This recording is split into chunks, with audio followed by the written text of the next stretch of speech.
Until the moonlight, yeah. Until the moonlight,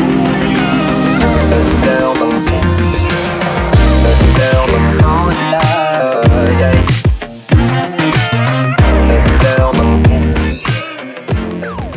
자, 여러분 안녕하세요, 차이난TV입니다. 자, 오늘 제가 가져온 차 바로 토요타 하이랜더입니다. 최근에 이제 토요타 코리아가 출시한 차들 중에서 가장 큰 사이즈의 SUV인데, 이 차가 이제 한국인들이 좋아할 만한 요소는 사실 다 갖춘 차라고 저는 생각을 하거든요. 일단 컴팩트 SUV도 아니에요. 한국인들이 좋아하는 그 3열 시트도 있는 7인승 중대형 SUV죠. 그리고 가장 중요한 게 이 차가 하이브리드 파워트레인을 가졌다는 점. 이런 2톤이나 되는 크고 무거운 SUV인데 평균 연비가 거의 13km가 넘어가는 SUV를 어디서 찾아볼 수 있겠어요. 그렇기 때문에 그런 상품성을 봤을 때 한국인들이 안 좋아할 수 없는 급에 있는 차라고 저는 생각을 하는데, 차 가격이 좀 너무 비싸다라는 말들이 좀 있어요. 특히 이제 리미티드 트림 같은 경우에는 저는 어느 정도 합리적이라고 생각을 하는데, 플래티넘 트림이 7,470만 원이에요. 그렇다 보니까 소비자들에게 비싸다라는 인식을 좀 주는 것 같기는 합니다. 그래서 오늘 이 차를 리뷰하면서 과연 이 차가 그만큼의 가치가 있는지, 패밀리카로서는 어느 정도 활용성을 보여줄 수 있는지 좀 여러분들께 말씀을 드리도록 하겠습니다.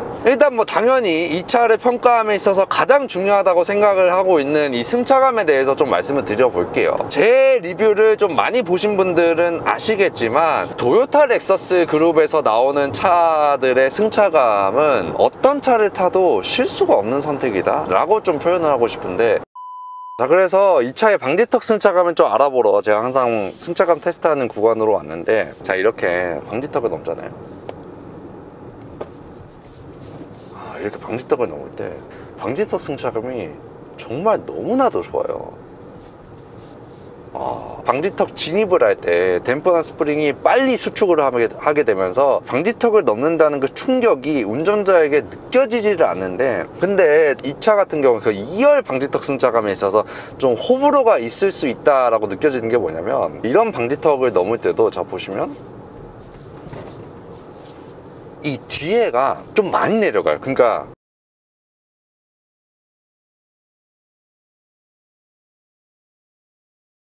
방지턱에서 떨어질 때 뒷바퀴가 한번 많이 눌렸다가 펴지는 그런 느낌이 든단 말이에요. 이게 어쩔 수가 없어요. 이 현가상 질량, 그러니까 캐빈석의 질량이 굉장히 높다 보니까 그 스프링에 가해지는 무게도 많아가지고 그럴 수밖에 없는데, 이게 좀 특이한 점이 뭐냐면, 보통 일반적인 차들이 뒷바퀴에 댐퍼와 스프링을 세팅을 할 때 댐퍼와 스프링을 꽂아주는 위치를 일직선상에 이렇게 놓거든요. 근데 이 차 같은 경우에는 댐퍼가 앞에 있고 스프링이 뒤에 있어요. 근데 이렇게 돼버리면은 차체의 상하 움직임을 먹어주는 데 있어서 굉장히 큰 장점이 있어가지고 승차감이 좋기는 한데, 단점이 뭐냐면 차체의 상하 움직임이 좀 격하게 일어날 때, 바퀴가 마지막으로 눌릴 때 그 무게를 가장 메인으로 받아주는 게 댐퍼가 아니고 스프링이 돼버려요. 왜냐하면 앞에서 움직이다 보니까 그 무게를 지탱을 하지 않아요. 마지막에 잡아주는 거는 스프링이란 말이에요. 근데 스프링 같은 경우에는 댐퍼보다 쉽게 수축이 되고 팽창이 된단 말이에요. 그렇기 때문에 마지막에 차가 떨어지면서 스프링에 무게가 가해지면서 범핑이 될 때 그 스프링이 그 차체의 무게를 견디지 못하고 더 꿀렁임을 허용하는 거죠.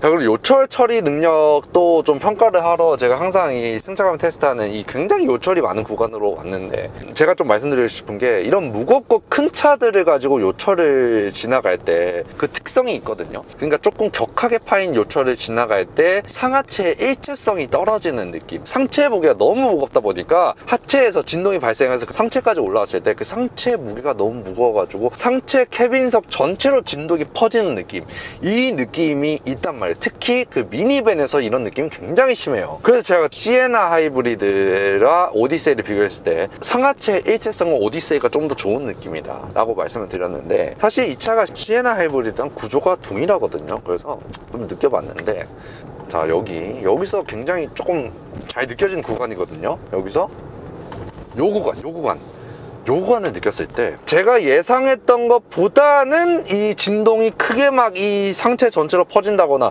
그런 느낌은 의외로 없어요. 그리고 여기서도 아까 조금 느껴지긴 했는데, 자, 좀 빠른 속도로 가면은 여기서도 정말 미세하게 진동이 이 상체 전체로 약간 퍼진다 요런 느낌이 조금 있기는 한데, 솔직히 이 정도라고 하면은 좀 큰 요철을 빠르게 지나가도 상하의 일체성이 약간은 좀 떨어진다 이런 느낌이 많이 들지는 않을 거예요. 이 정도라고 하면은 솔직히 우려했던 부분이 없어졌기 때문에 굉장히 우수한 승차감이라고 말씀을 드릴 수 있을 것 같아요. 이 정도라고 하면은. 다음으로 이 차의 승차감에 있어서 가장 중요한 부분이라고 하면은 이 시트 같은데, 뭐 여러분들 아시잖아요. 제가 항상 도요타 렉사스 차들의 시트 정말 푹신푹신하고 안락하다 라고 제가 극찬을 많이 하는데, 이 차 같은 경우는 조금 다른 게 이 시트의 크기가 좀 굉장히 커요. 이 시트의 크기가 크면은 어떤 장점이 있냐면 이 몸 전체가 좀 지탱을 받는다는 느낌이 있거든요. 특히 일반 차들 타면은 제 어깨 쪽 부분 있잖아요. 어깨 쪽 부분까지 이렇게 안정적으로 지탱을 받는다는 느낌이 없어요. 근데 이 차 같은 경우 시트의 크기가 굉장히 커가지고 딱 앉으면은 어깨 쪽 부분까지 안정감 있게 딱 지탱을 받는다는 느낌이 있어가지고, 어깨 쪽 부분까지 시트의 크기가 많이 올라오냐 안 올라오냐에 따라서 앉았을 때 이 느껴지는 안락감과 안정감이라는 게 좀 많이 다르거든요. 그래서 이게 미국 시장에 아무래도 포지셔닝 돼 있는 차다 보니까 그 미국인의 체격에 맞춰서 굉장히 크게 시트를 만든 것 같은데, 이 점이 굉장히 마음에 듭니다. 자, 여기까지 보시고 하이랜더 구매 관심 있으신 분들은 도요타 분당 전시장으로 문의 주시면 되는데, 제가 여기를 추천드리는 이유는 전국 도요타 전시장 중에서 규모가 상당히 큰 편에 속하고 서비스 센터도 바로 옆에 있는데, 이게 사고차에 대한 픽업 딜리버리 서비스까지 운영하는 곳이다 보니까 여러분들이 차를 구매하고 나서도 걱정 없이 정말 편하고 빠르게 서비스를 받으실 수 있다는 점이고, 전국에 분당 전시장, 수원 전시장, 원주 전시장을 운영하고 있으니까 관심 있으신 분들은 문의하셔서 제가 오늘 탄 이 차 한번 같이 경험해 보시는 걸 추천드립니다. 자, 그리고 저는 이런 대형 SUV, 준대형 SUV 이상급을 구매하는 분들에게 좀 말씀드리고 싶은 게 뭐냐면, 이 차 같은 경우에는 초반에도 말씀드렸지만 2열이나 3열에 사람들이 좀 많이 앉는 걸 가정하고 이 차를 구매하잖아요. 패밀리 SUV니까. 근데 이런 차를 살 때 여러분들이 좀 아셔야 될 게, 이 차가 이 댐퍼나 스프링이 굉장히 부드럽잖아요. 그렇기 때문에 이런 차들은 사람이 적게 앉느냐 아니면 사람이 많이 앉느냐에 따라서 똑같은 방지턱을 넘어가도 느껴지는 그 승차감 범위가 좀 달라요. 코일 스프링이 달린 차들 같은 경우에는 무거운 무게가 스프링을 눌렸을 때 스프링이 펴지는 정도하고, 가벼운 무게가 스프링을 눌렸을 때 스프링이 펴지는 정도하고 다르기 때문에 2열이나 3열에 사람들이 좀 많이 앉은 상태라고 하면은 조금 더 출렁출렁 될 수가 있기 때문에, 여러분들 이 차를 시승하실 때 2열, 3열에 사람을 태우고 나서 그 시승을 하시면서 이 차의 승차감을 정확히 알아보는 게 굉장히 중요하다고 저는 생각을 합니다. 그리고 저는 이 파워트레인 시스템에 대해서도 좀 말씀을 드리고 싶은데, 일단 거두절미하고, 제가 어제 이 차를 분당에서 받아서 서울 양천구까지 끌고 오면서 굉장히 좀 막히는 구간이랑 좀 크루징을 한 80, 90으로 할 수 있는 구간을 갔을 때 최종 연비가 9.5km가 나왔거든요. 일단 뭘 다 떠나가지고 이런 크고 무거운 SUV인데 그 정도의 연비를 내줄 수 있다는 것 자체가 이 차의 상품성에 있어서 굉장히 큰 장점이라고 저는 생각을 합니다. 그래서 이 차에 들어가 있는 하이브리드 시스템은 그 도요타에서 전통적으로 사용하고 있는 파워 스플릿 디바이스를 활용하는 2.5 자연흡기 하이브리드 시스템인데, 제가 이 파워 스플릿 디바이스를 쓰는 그 도요타 하이브리드 시스템의 그 작동 원리에 대해서도 여러 번 설명드렸는데, 이 시스템은 정말 그 기간이 오래됐다고 해도 그 장점이 너무나도 뚜렷하게 보인다라고 좀 말씀드리고 싶은 게, 파워 스플릿 디바이스잖아요. 그러니까 말 그대로 파워를 분배한다는 거예요. 어떤 파워를? 엔진의 파워를 어디로 분배하냐? 구동으로 가게 할 수도 있고, 배터리를 충전시키기 위한 발전기를 돌리는 힘으로도 사용할 수 있고,